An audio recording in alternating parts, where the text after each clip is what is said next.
Barak the Yahweh, Barak the Yahushai, Barak the Yahweh, Barak the Yahushai, Barak the Yahweh, Barak the Yahushai. All praise unto Yahweh Shem Yahushai, Waha Rakha Kadash. Double honors unto the apostles of Great Millstone.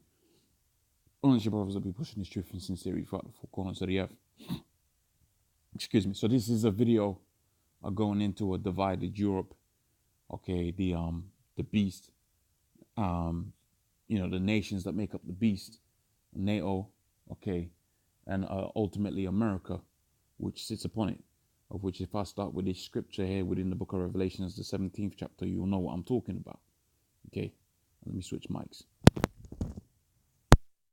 Revelation 17:1. It says, 17. Okay, so they came out, one of the seven angels, which had the seven vials, and talked with me, saying unto me, Come hither, and I'll show you unto thee the judgment of the great whore that sitteth upon many waters.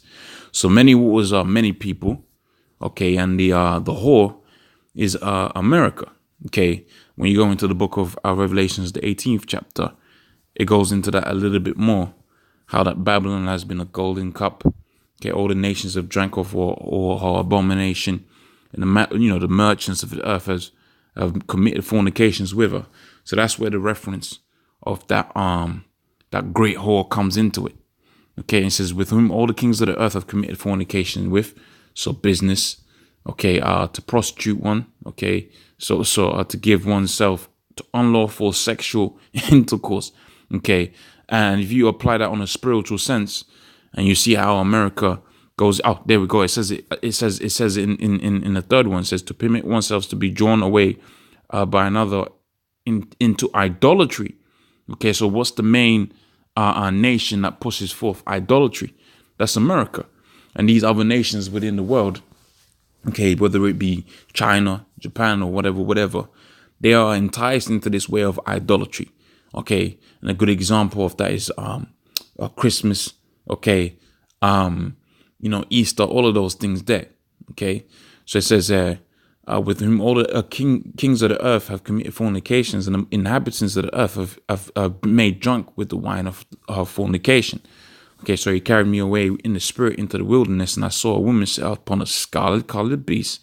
This woman being America, full of and the beast was full of names of blasphemy, having 7 heads and 10 horns. And this is NATO. Okay, the nations, Edomite nations that make up NATO. Okay, with America sitting upon it. Okay, so going back onto this article here, you see Europe will defend its companies in Iran because they put particular sanctions on Iran, of which they're holding like 40 billion or something like that in money. Okay, the US is stopping them from doing what they, their business and that. Okay, and it says Iran, despite the threat of the US sanctions, and this is going to show you that this whole thing of America, okay, doing their thing, and also to Europe doing their own thing, although they're one power, okay, that is a fulfillment of scripture that they're coming up against themselves, okay, because you got it to where now, they're divided against themselves. In fact, when you go into the scriptures, into the book of Obadiah, you find out that in fact, that's not really a good scripture. Rather more, if we go to the book of, is it Daniel?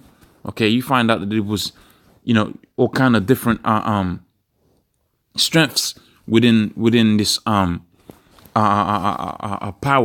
Okay, this power structure that Esau rules the world with, and as a result, it was going to be divided. Okay, so if I read this scripture here within the book of Matthew, the 12th chapter, on the 26th verse first, and then I'll get that scripture within Daniel.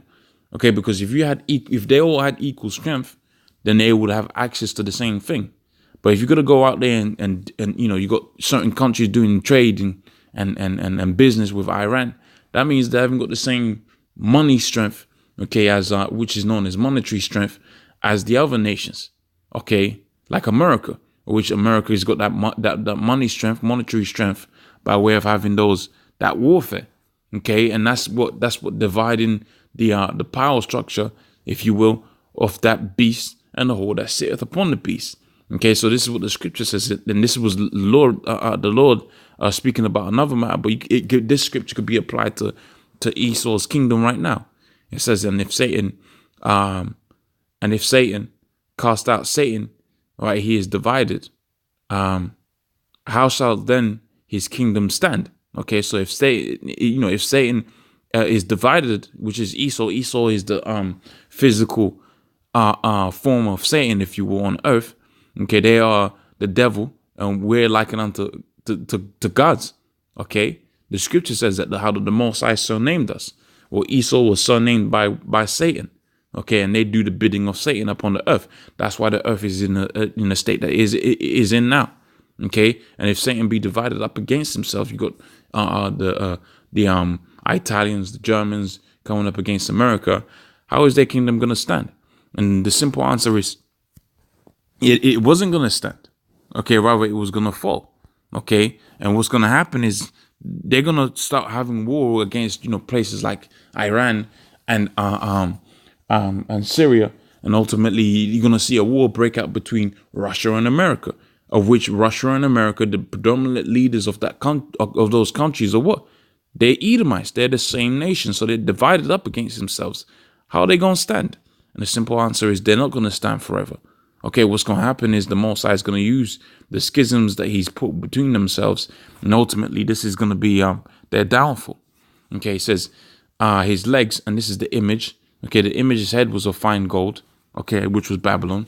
His breastplates and his arms were silver. This is the Medo-Persians. And his thighs, now I got to really try to remember now. Okay, was that the Medio? Yeah, so Babylon's the Medo-Persians. I believe I'm losing, is it the Assyrians that came before the Babylons? I forget my history, but I've done history videos on it. You can check out the videos on it, and you can also Google search the Nebu dream. The exact ins and outs is escaping my mind right now. Okay, of this, but pretty much it's Babylon, Medo-Persians. Okay, I forget when the Assyrian slots in there. I think there was prior to the because the Assyrians was Tiglath-Pileser. So yeah, you have Babylon. Okay. And Tiglath-Pileser was taken down. The Assyrians were taken down by who? I think it was taken down by the Medo-Persians. And then after the Medo-Persians, you had the Greeks. So if I remember my history correctly, I believe you had the Babylonians, and then the Assyrians rose up. Okay. And after the Assyrians, you had the Medo-Persians. And after the Medo-Persians, you had the Greeks. Okay. But the important bit here is that the feet. Okay. His legs was of iron, and his feet was of iron and part clay. Okay, which represents these dudes out here that as America and Russia. Okay, because they're all part of the same nation, they're all part of the same house, which is the house of Esau. Okay, but they're broken up. Okay, they're broken up because they want different. Ultimately they want different things. If Europe is damn near defending Iran. So it wants different things to their really the whole that sits upon that beast, which is the United States. It says the leaders of the European states will maintain nuclear deal, okay, with Iran and protect their corporations against potential U.S. sanctions for doing business with the Islamic Republic, according to the French President Emmanuel Macron. Okay, so it's divided. So how is it going to stand? And it ain't going to stand. Okay, so with that, I'm going to say all praise unto Yahweh Shemi Al-Shai, Rakak Kadash. The bond is unto the apostles of great millstone. All your brothers that be pushing this truth in sincerity. Shalom.